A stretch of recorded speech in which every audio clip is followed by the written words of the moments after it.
नमस्कार, मैं हूं आशीष चित्रांशी और आप देख रहे हैं the news launcher. Hot topic with Hemant Atri. जोड़िए हेमंत जी को स्क्रीन पर लाइए। स्वागत है हेमंत भाई। 2 दिन से ईरान, इजराइल और अमेरिका के बीच जो युद्ध, अब युद्ध नहीं वो महायुद्ध की शक्ल अख्तियार करता जा रहा है। भारत में एक खेमा है, जिनको ये पता नहीं है, बड़े कड़वे शब्द में बोल दूं, जिनको पता ही नहीं है कि उनका ताऊ कौन है। वो जश्न मनाने लगते हैं खामनेई की मौत पर। बहुत सारे मेरे पास वीडियोज हैं। हिंदू रक्षा दल का एक गाजियाबाद में घूम रहा है, पिंकी चौधरी। एक यति नरसिंहानंद नाम का नफरती है, बेकाबू। ये सब खुली हवा में घूम रहे हैं। इस देश में वांगचुक जेल में है और ये सारे के सारे इस देश पे बोझ, नफरती, अपराधी टाइप के लोग, ये सब के सब मौज में हैं। ये खामनेई की मौत पर जश्न मना रहे हैं। ये इजराइल और अमेरिका के हमले से बहुत प्रसन्न है, तालियां पीट रहे हैं। इन जाहिलों को यह पता नहीं है कि भारत को उसका क्या खामियाजा उठाना पड़ेगा। इनको पता ही नहीं है। इनको यह भी नहीं आभास है कि इस युद्ध से भारत कितना डैमेज होगा। आज 5 सेकंड, मैंने तो 30 सेकंड लिख दिया, फिर भी 5 सेकंड के भीतर 8 लाख करोड़ रुपए डूबे हैं। 8 लाख करोड़। आप कल्पना कर लीजिए, बीएमसी का 10 साल का बजट 5 सेकंड में डूब गया। 10 साल का बजट 5 सेकंड में डूब गया। लेकिन हमारे यहां इस युद्ध की गंभीरता न समझी जा रही है। प्रधानमंत्री, जिसकी जिम्मेदारी थी कि वो देश को संबोधित करता, कुछ नहीं तो देश को संबोधित कर देता कि इस युद्ध के हालात में भारत का स्टैंड क्या है, वो एज यूजुअल चुनाव प्रचार में लगा हुआ है। पुडुचेरी में डंका बजा रहा है, यहां वहां डंका बजा रहा है। ईरान इजराइल पर मुंह पे टेप लगा हुआ है। एप्स्टीन में ऐसा क्या है? कई बार लगता है कि एप्स्टीन में शायद सबसे गंभीर मामला छिपा हुआ है। ऐसा क्या है? 8 लाख करोड़ रुपए भारत के बाजार में कत्लेआम है। तेल की कीमतों में आग लगी हुई है। लेकिन पॉलिटिकल लीडरशिप बिल्कुल नपुंसक बना हुआ है इस देश का, जो कोई स्टैंड लेता हुआ नजर नहीं आ रहा है। और इस देश में उसी लीडरशिप द्वारा पैदा किया गया एक ऐसा वर्ग, जिसे इस देश का हित ही नहीं समझ में आता है, वो तालियां पीट रहा है। खामनेई की मौत पर इस देश का एक बड़ा हिस्सा मातम मना रहा है और एक बड़ा हिस्सा जश्न मना रहा है। और देश देश का पैसा डूब रहा है, देश कंगाल हो रहा है, देश बर्बाद हो रहा है। मैं आपको 2 हेडलाइंस दिखा दूं और फिर सीधा हेमंत जी के पास चलूंगा। तथ्यों पर एक एक जो है बात करेंगे। लाइए भैया, दिखाइए। यूएस ईरान वॉर पर 5 सेकंड में ही 7,80,000 करोड़ साफ, यानी 8 लाख करोड़, ये अमाउंट सीधा मानिए 8 लाख करोड़ रुपए साफ। सेंसेक्स में 1400 अंकों की गिरावट। निफ्टी आया 24,700 के नीचे। 1400 अंक के सेंसेक्स में गिरावट है एक झटके में। हालांकि अभी कुछ जगहों पर तो ये और बढ़ता हुआ नजर आ रहा है, कुछ जो रिपोर्ट्स और बाद में आई है। आगे बढ़िए, आगे बढ़िए। ईरान इजराइल जंग से बिखरा शेयर बाजार, 1000 अंक टूटा सेंसेक्स। ये जैसे ही खुला था ये पहले आई, 1000 अंक टूटा, एक झटके में 6 लाख करोड़ स्वाहा। ये जितना आप अलग अलग टाइम पर देखते जाएंगे, डेटा जो है चेंज होता जाएगा। अगला चलिए, अगला चेंज करिए, आगे दिखाइए। क्रूड ऑयल देखिए। क्रूड ऑयल में 4 साल की सबसे बड़ी तेजी, $80 के पार पहुंचा भाव, बिगड़ा शेयर बाजार का मूड। ये $80 पर यह हाहाकार है। अगर $110 पार कर जाए, जो मनमोहन सिंह के समय में पार किया था, तो भारत में क्या होगा आप कल्पना कर लीजिए। 56 इंच की छाती वाले विश्व के सबसे काबिल प्रधानमंत्री के राज्य में क्या होगा अगर $110 पार कर गया तो। जब यहाँ $70 पे 68, 69, $70 पे 100 रुपया तक डीजल पेट्रोल जा रहा है, तो $110-15 पर सोच लीजिए, वही लोग गाड़ी चला पाएंगे जो कहते हैं 5,000 में भी हम तेल डलवा लेंगे। वही अंधभक्तों के लिए खाली बचेगा यहाँ पर, क्योंकि उनको तो गाड़ी चलानी नहीं है, न उनके लिए कोई, न खेती करनी है। खेती किसानी वाला जानेगा डीजल की कीमत, ट्रांसपोर्टेशन वाला जानेगा डीजल की कीमत, जिसके घर में किचन में अपनी मेहनत से रोटी सब्जी बनती है, तरकारी बनती है, वो जानेगा तेल की कीमत। खैर, हेमंत जी के पास में चल रहा हूँ। हेमंत भाई, अभी कल शाम तक मेरे पास बहुत वीडियो है, मैं नहीं चाहता हूँ नफरतियों को दिखाना, बहुत जरूरत होगी तो दिखा भी देंगे। वो जश्न मना रहे हैं, कह रहे बहुत मजा आ गया, खामनेई कमाल दिया इसने, ऐसा मतलब जो खामनेई लिख न पावे न हिंदी में न अंग्रेजी में, वो जश्न मना रहे हैं सर। इस पर कौन जो है प्रतिक्रिया देगा? इसकी चिंता कौन करेगा कि 8 लाख करोड़ डूब गया? ये खामनेई का बैंक अकाउंट से थोड़ा गया है न बेंजामिन नेतन्याहू के अकाउंट से गया। आशीष भाई नमस्कार, आपको सारे दर्शक साथियों को भी। देखिए कल के शो में हमने क्या बात कही थी, सिर्फ एक ही बात कही थी कि कल एक बार आने दीजिए, कल सुबह 9:15 बजे और शेयर मार्केट में ब्लड बात होगा। तो आपने देख ली, जैसे ही खुला आप सोच करके देखिए 2750 पॉइंट तक नीचे चला गया एक बार। 2750 Sensex 3.38% straight away with in a fraction of second, इससे यहां तक जा चुका। और अब जब मैं और आप बात कर रहे हैं, इस समय सेंसेक्स 1224 पॉइंट नीचे है इस समय। ठीक, यानी कि 1.51%। लॉसेस उससे कहीं कहीं ज्यादा है, और यहां नहीं है, पूरी दुनिया के अंदर हाहाकार है, पूरी दुनिया के अंदर। अगर आप अभी की बात करेंगे, सेंसेक्स जो है, जो गिरावट है, निफ्टी में इस समय 350 अंकों की गिरावट है, 1.40% की, और ये 24,850 के आसपास पे वो कर रहा है। मूल कारण केवल और केवल अमेरिका, इजराइल, ईरान, और अब उसके अंदर आपको पता है फ्रांस भी आ गया, और ब्रिटेन ने भी कवर कस ली है। अपने अपने सारे जो बैठे हुए थे वो भी चल पड़े हैं अपने। तो ये कोई यहां तक की स्थिति नहीं है, पूरी दुनिया में यही हुआ है। अगर आप कहीं का भी बाजार देखोगे, जापान का जो निक्केई इंडेक्स आपको पता है वो 1.53% गिरा है। हांगकांग का जो हैंगसेंग इंडेक्स है 1.6% गिरा है। चीन का जो शंघाई कंपोजिट इंडेक्स है वो 0.07% चढ़कर कारोबार कर रहा है। ये इंटरेस्टिंग है, चाइना का चढ़कर कारोबार कर रहा है, उसके ऊपर इसका कोई इफेक्ट नहीं दिख रहा अभी। जो डूजोन्स है, डूजोन्स पहले ही डाउन था, अब जो है और ज्यादा वो आई है।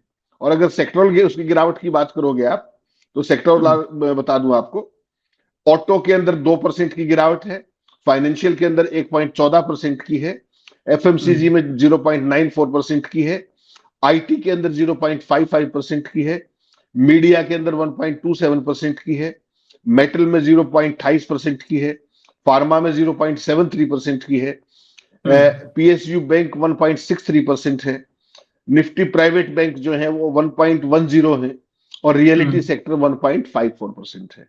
यानी कि अक्रॉस दी सेक्टर ब्लड बात है, कंप्लीट ब्लड बात। और अब आपने बात की कच्चे तेल की। कच्चे तेल की आज सुबह हालत है, एक बार तो 13% तक बढ़ गया था, लेकिन अब इस समय जब मैं और आप बात कर रहे हैं, ये 10% के आसपास कच्चा तेल ऊपर है। हमने ये कल बातचीत में फोरकास्ट किया था आशीष भाई, आपको ध्यान होगा कि $100 जाने में बहुत समय नहीं लगेगा। जो गति इसने पकड़ ली है 10%, और एक दिन के अंदर $80 में पहुंच गया, तो ये मान करके चलिए ना, तो लड़ाई बंद होने वाली है। अभी लड़ाई बंद होने के अभी कोई चांस नहीं है। अभी तो माहौल बड़ा है, अभी तो तेज और तेज होगी। अभी तो और नए सेनानी आए हैं ना चल के, फ्रांस आया है, ब्रिटेन आया है, ये भी तो चौधरी बनेंगे वहां के। तो अगर एक दिन का पहला ही दिन अगर मार्केट खुली और उसमें $80 चला गया, तो आप सोच लीजिए शुक्रवार तक क्या हाल होगा। तो मुझे लगता है कि 100 का आंकड़ा तो समझ लीजिए अगले 2 या 3 दिन के अंदर हो जाएगा, इस वीक के अंदर पक्का हो जाएगा। भारत में त्योहारी सीजन चल रहा है, और जिन भक्तों की आप बात करते हो ना, उन्होंने ना तो तेल लेना, वो तो आप वाला मित्र है, 500 रुपए तेल ले लेगा, उसके पास साइकिल भी नहीं है, उसकी नहीं समस्या है। समस्या इस देश की ओवरऑल इकोनॉमी की है। भारत के अंदर अगर 5% भी क्रूड का रेट बढ़ता है, भारत की पूरी अर्थव्यवस्था के ऊपर जो असर पड़ता है वो बहु है, महंगाई से लेकर के हर चीज के ऊपर। फॉरेन जो बिल जो हमारा है, इम्पोर्ट का, इम्पोर्ट बिल आप देखिए कितना ह्यूज हो जाता है कच्चे तेल। हमारा तो 85% जो ऑयल है वो इम्पोर्ट जो है, इम्पोर्ट बेस्ड है। ये सारी की सारी परिस्थिति है, और आने वाले दिनों में शीश भाई ये स्थिति और ज्यादा खराब होगी, घटने की कोई उम्मीद नहीं है। ये तो भूल जाइए आप। आज की तारीख में जब मैं और आप अभी बात कर रहे हैं, सोना भी 5,000 रुपए का रेट बढ़ा है, जो अपने जो मार्केट होती है ना, वायदा बाजार जिसको एमसीएक्स बोलते हैं आप। ये 5,000 तो कहने की बात है, शाम जब ये मार्केट खुलेगी तो मुझे लगता है ये और भी ज्यादा इसमें वो होगा सारे। तो कुल मिलाकर के अगर आप देखेंगे, निफ्टी में जो सबसे अहम लेवल था 25,300 का, वो भी टूट गया है। अब 24,500 के आसपास कोई अवसर आ सकता है तो आएगा। ये सारी चीज है। और एक चीज और बहुत सबसे महत्वपूर्ण बात आपको बता दूं, कई बार हम चर्चा करते हैं मार्केट के अंदर आशीष भाई, घबराहट नापने का एक तरीका होता है, उसको बोलते हैं वॉलेटिलिटी इंडेक्स, कि उतार चढ़ाव किस उसका है। तो मार्केट में जो घबराहट मामले का जो वो है वोलेटिलिटी इंडेक्स 9 महीने के उच्चतम स्तर पर पहुंच गया है 2 दिन की लड़ाई में। 9 महीने के उच्चतम स्तर पर 20% का जोरदार उछाल आया इसके अंदर, और ये 16.38 के स्तर पर पहुंच गया है। यह सत्र पिछली बार जून में लास्ट ईयर जब ईरान और इसराइल के बीच झगड़ा हुआ था तब उसी स्तर पर पहुंच गया ये 2 दिन की वार के अंदर। ये सारी की सारी स्थिति है। कुल मिलाकर के पूरी दुनिया की जो अर्थव्यवस्था है, अगर ये लड़ाई कहीं 2-3 महीने चल गई तो पूरी दुनिया की अर्थव्यवस्था टेल स्पिन में चली जाएगी, ये आप मान लीजिए। मैं आपको जरा सुनवा देता हूं, मैं नहीं चाह रहा था, नहीं कहते कहते सुनवा देता हूं। इस देश का क्या हो सकता है। बड़ा चिंता होता है जब युद्ध काल में, और चिंता होती है कि चलिए अभी ईरान पर इतने बड़े हमले हुए हैं। ईरान में आप देख रहे हैं जो भी लोग कह रहे हैं कि जश्न वगैरह का, कहीं कोई ईरान में जश्न नहीं है। कल भी हमने ये बात चर्चा की थी, कहीं कोई जश्न नहीं है। पूरी सड़कें भरी हुई हैं मिसाइलों के बीच में, क्योंकि पूरा ईरान अपने देश के साथ खड़ा है। वो अमेरिका में अपना ताऊ नहीं तलाश रहा है, वो ईरान में, वो इजराइल, वो रूस में, वो चीन तक में नहीं तलाश रहा है। अगर चीन और रूस उसकी मदद करेंगे तो ठीक है, अगर मित्रता निभावे तो ठीक है, नहीं भी करेंगे तो लड़ रहा है, अपने दम पे लड़ रहा है। हमारे यहाँ पता ही नहीं है कि हमारा कौन है। एक तो बहुत शर्मनाक विषय है, उस पर हम अलग से आएंगे कि ये मतलब एक देश के सुप्रीम लीडर की मौत पर भारत सरकार कहां खड़ी है, इस पर अलग विषय है। लेकिन मैं अभी आपको सुनाऊं, इस देश में ऐसे लोग हैं जो आजाद घूम रहे हैं। इनको बहुत जब दबाव बढ़ता है तो ले जाती है पुलिस, और 2 दिन बाद ये आते हैं गाजे बाजे के साथ बाहर। हर 2 दिन पे आते हैं। पुलिस की कैसी पैरवी होती है, जुडिशरी की माया अपरंपार है। जब सुनवाइए इसको, मैं इस देश के लोगों से कर रहा हूं, 8 लाख करोड़ जो डूबा है, ये आपका, इस देश के आम आदमी का डूबा है। आम आदमी डूबा है। ये सब तो कहां से आपको पता ही है। अभी रखा था ना सबूत एक समाजवादी पार्टी के विधायक ने, अतुल प्रधान ने, कि जितने स्लॉटर हाउस हैं, उस स्लॉटर हाउस, वो जो हिंदुत्व का परम रक्षक संगीत सोम है, सब सबूत रख दिया था नाम के साथ। तो इनका पैसा, इनका ना मार्केट में है ना कहीं है, इनका सड़कों पर है। जहां जहां पर जिस चीज पर ये आपको उकसाते हैं और भड़काते हैं, वहीं से पैसा कमाते हैं सब। चलाओ जरा सुनो आप। रामनई के मरने की खुशी में सभी को भगवा तिलक करते हुए हिंदू रक्षा दल कार्यालय पर देखो, जय हो और जय श्री राम, जय श्री राम। आशीष भाई, मेरा आग्रह है, मत दिखाइए ये नॉनसेंस, दिस इज एब्सर्ड। कोई बात थोड़ी, किसी लायक है ये लोग? गाली दे रहा था ये वहां पे, आपने सुना ध्यान से? उसको करना पड़ेगा, बहुत खराब। थोड़ा सा इन लोगों को मत। इसलिए ना, ये देश देखो आप, बार बार ये हमें भी लगता है इनको नहीं दिखाना चाहिए। हमने भी सुनने कहा ना नहीं दिखाना चाहिए, आपको भी लगता है नहीं दिखाना चाहिए, बहुत सारे दर्शक कहते हैं इनको मत दिखाओ। यही एलिमेंट्स इस देश पर हावी हो रहे हैं। ये वो एलिमेंट्स हैं जो इस देश पर हावी हो रहे हैं। ये वो एलिमेंट्स हैं जो इस देश की सत्ता द्वारा पोषित और संरक्षित हैं। आप सब सोचिए, आप सोचिए इस बात को। इनको, भारत में बहुत मोर्चे हैं, बहुत सीमाएं हैं, किसी पे भेज दो इसको। ये जो 10-12 जो है लफंडर खड़े थे, इनको भेजो किसी जरा मोर्चे पे। ये गाजियाबाद से बाहर निकलने की नहीं इनकी वो होती है, भेजो जरा कहीं पे। एक इकोसिस्टम से इनको खाद पानी मिलती है, इनको एनर्जी मिलती है। आप बताइए, ये लादेन के, जवाहिरी के और दाऊद की मौत पर जश्न मनाते, हम भी कहते 4 लड्डू हमारी तरफ से बांट दो भाई, 4 लड्डू हमारी तरफ से बांट दो। किसी को ऐतराज है कि किसी आतंकी, एक देश के राष्ट्राध्यक्ष और भारत का मित्र राष्ट्र है, उसने मित्रता आज से नहीं निभाई है, उसने मित्रता सदियों से निभाई है, सदियों से अगर हम कहेंगे तो निभाई है। और आजाद भारत, जब से भारत आजाद हुआ तब से, जब से रजा पहलवी का शासन खत्म हुआ तब से उसने और निभाई है, जो पहलवी वंश के बाद। उसके लिए पढ़ना समझना पड़ता है।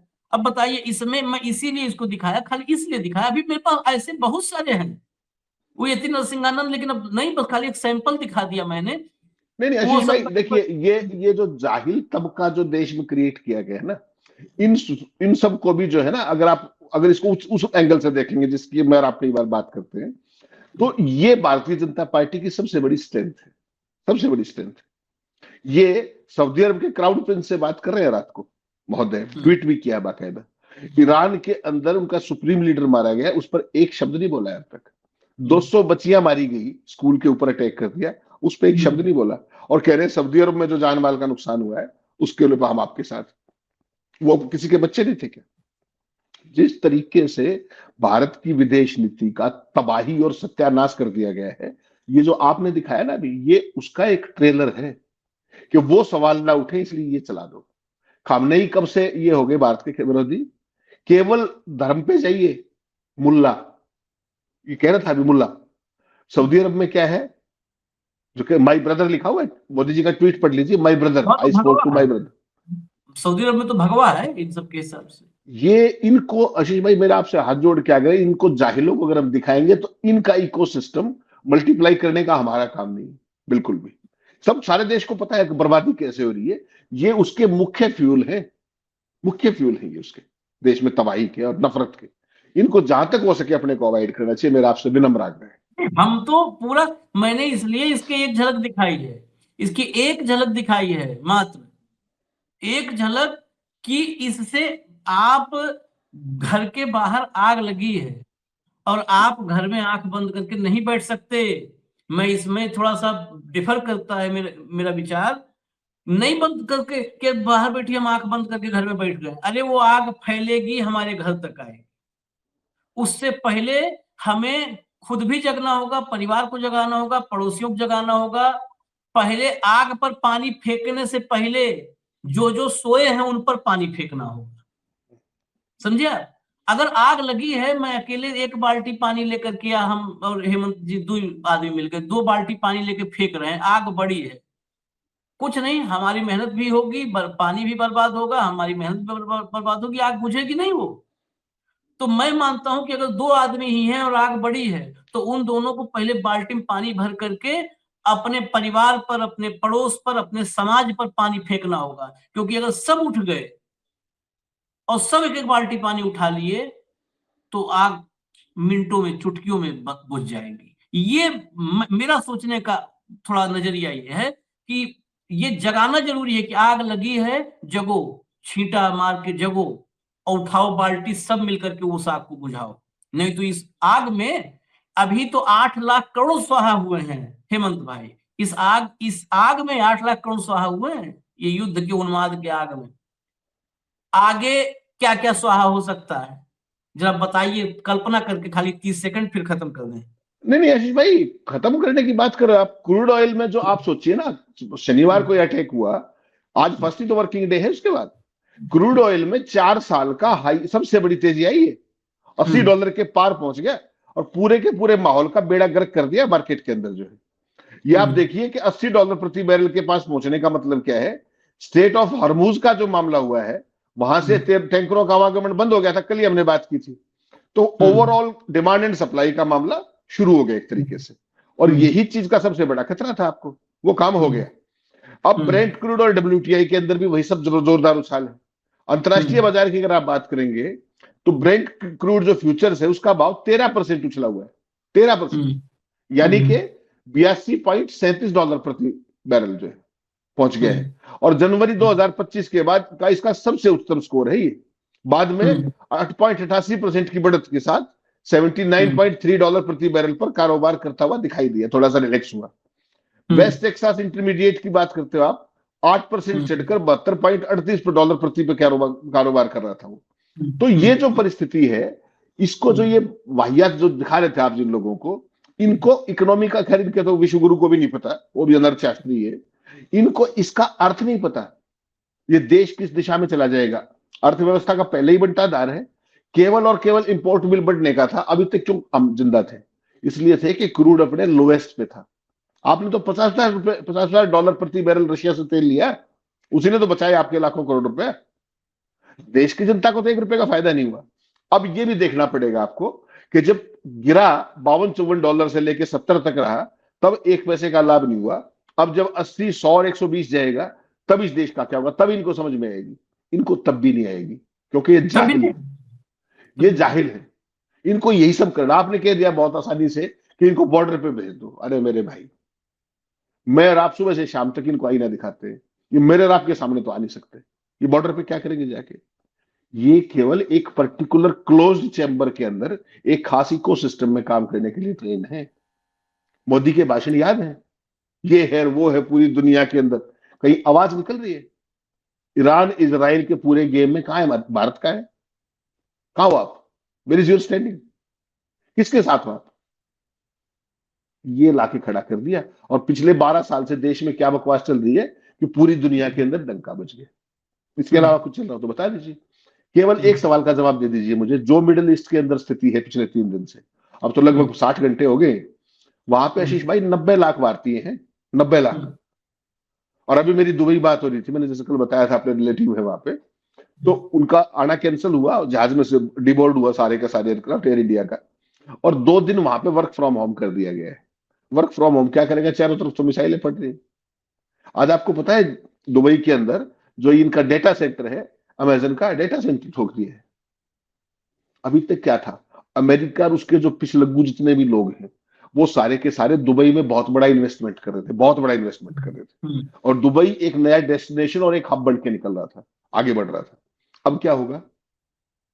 तो पूरी देश और दुनिया के अंदर अव्यवस्था और अफरा तफरी मचने वाली है आशीष भाई। फ्रांस और ब्रिटेन कूद गए लड़ाई में, कोई पूछ रहा है उनको जबरदस्ती कि ईरान उनके ऊपर? तुम्हारी हिम्मत ये तो हुई नहीं कि ईरान के साथ क्या हुआ जब इजराइल ने और अमेरिका ने छेड़खानी किसने की? बता दीजिए आप। पूरी दुनिया के देशों में कोई नैतिकता नहीं बची हुई, एक ढूंढो 1000 मिलते हैं। आप और मैं ट्रंप और नेतन्याहू के कामों की बात करते हैं, ये बाकी कैसे हैं सारे के सारे देख लीजिए आप। 2 देश मिलकर के ईरान के ऊपर बातचीत करते हुए, बातचीत का ढोंग करते हुए अटैक कर देते हैं, देखा आप? बातचीत के दौरान, और वो 86 साल के बुजुर्ग को मार देते हैं जो घर में बैठा हुआ सिटिंग डक है, और उसके ऊपर अपना शौर्य फैला रहे हैं। आज सुबह ट्रंप की शक्ल देखते हैं आप? अभी 3 सोल्जर्स की डेथ हुई है कुवैत के अंदर, ईरान के अटैक में 3, और 11 के आसपास घायल है। जब ये बॉडी बैग पहुंचेंगे ना भाई साहब अमेरिका के अंदर, इसको समझ में आ जाएगा, कोई गलतफहमी ना रखी। अभी आपको पता है अमेरिका के अंदर मिड टर्म पोल है सीनेट का, अक्टूबर नवंबर में, कहां जाएगा? अगर माइनॉरिटी में आ गया, और जो परिस्थितियां बढ़ रही है, वो सैनिक, लेडी सैनिक है, लेडी सोल्जर, मैंने वीडियो भेजा, उस पर अलग से कार्यक्रम करेंगे। वो पूरे देश से पूछ रही है कि क्या आपने ऐसे आदमी को इस काम के लिए वोट दिया था? ईरान में हमारा क्या है? He is asking quite a perfect question. तो एक अमेरिका है जहां के सर्विंग सोल्जर सवाल उठा रही है, एक ये आपके जाहिल है जो आप पता नहीं नोएडा क्या कहां से पकड़ लाए, जो दिखा रहे हो कि ये मुल्ला, मतलब एक हेड ऑफ स्टेट को, ओसामा बिन लादेन को आप कहिए, समझ में आता है, कोई आतंकवादी है आप इसको कहिए। खामनेई भारत के लिए कब से आतंकवादी हो गया भाई?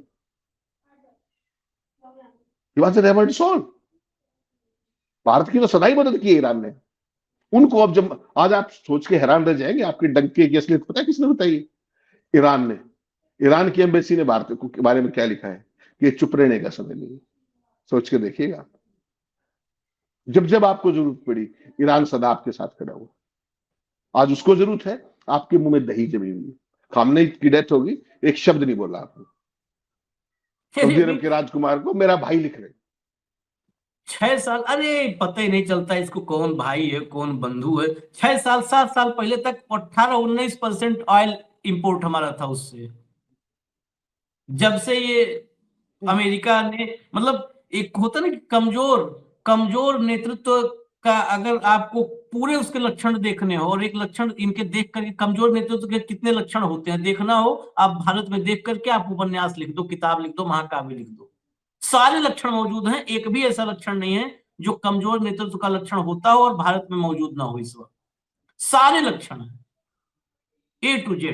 खैर इजाजत दीजिए, और भी खबरें हैं, आज खबरें काफी हैं तो हम लेकर के आते हैं एक एक करके खबरें। थोड़ा कम ड्यूरेशन ही रखेंगे, कोशिश कर रहे हैं, दर्शक भी यही चाहते हैं। इजाजत दीजिए, धन्यवाद हेमंत भाई, बहुत बहुत धन्यवाद, नमस्कार।